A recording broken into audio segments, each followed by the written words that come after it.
Hey everybody, it's Mr. Instagrat. I just want to tell you, I love the internet. I've been checking the past couple days, all kinds of weird stuff going on. Everything I'm about to tell you is true. Double check me and verify it.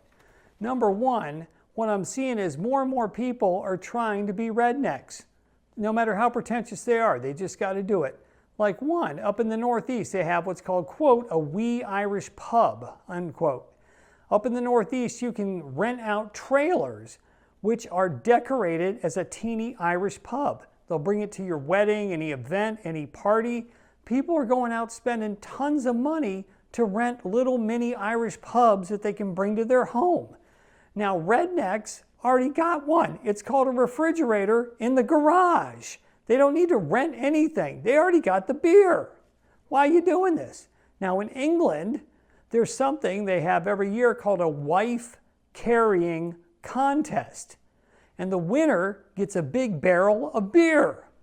Now I'm thinking about this. Now your average redneck, right? They drink the barrel of beer first, then they carry their wife home. And they did make it, it's not exclusive. You don't have to have a wife. You just have to carry a person. And you get the barrel of beer for that. Also, I think it proves, don't drink and drive. And, again, you don't need to have a wife, just a friend that's willing to let you carry them around when you're drunk. Now, this goes under the category of how stoned are you? There were two teenagers in New Zealand who got arrested after leaving a bag of weed and cash at a charity donation center. It turns out they were waiting for their car to be repaired, so they were across the street sitting by the charity donation center. They left behind a bag with 1.5 ounces of weed and $2,200. They get in the car, then they panic because they realize they left their weed behind and their money. So, doing the smart thing that only a stoned person would do, they go back to retrieve their weed and they get arrested. This proves the old saying they had back in the 70s where they said, don't get high on your own supply. These are not the best weed dealers in the world. You should learn from your elder weed dealers. They know how to do it properly. Next up is this group of people called Therians. Now, here's the odd thing. They identify as animals. They identify as animals. They wear masks. And they like to go around in parks barking and yelling and growling and acting like animals. Now, of course, here's the odd thing, right? If you do this once a year, it's called Halloween. And you actually get a benefit because you get to come home with a lot of candy. Now, I personally think more often than once a year, it's called psychosis. And plus, if you dress up too well and look too much like an animal, a redneck might shoot you when he's hunting. So you don't want to do this. So be careful out there. Also, here's something that's really redneck in spirit. A 19-year-old young man was playing beer pong. He got so into the game he didn't realize that he swallowed a beer cap. It got lodged in his throat.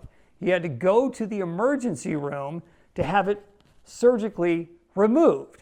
Now, this does give me hope for the younger generation. They are so into beer pong, they're gonna win it, even if they gotta swallow the bottle cap. But hey, excellent work ethic. I like what you're doing.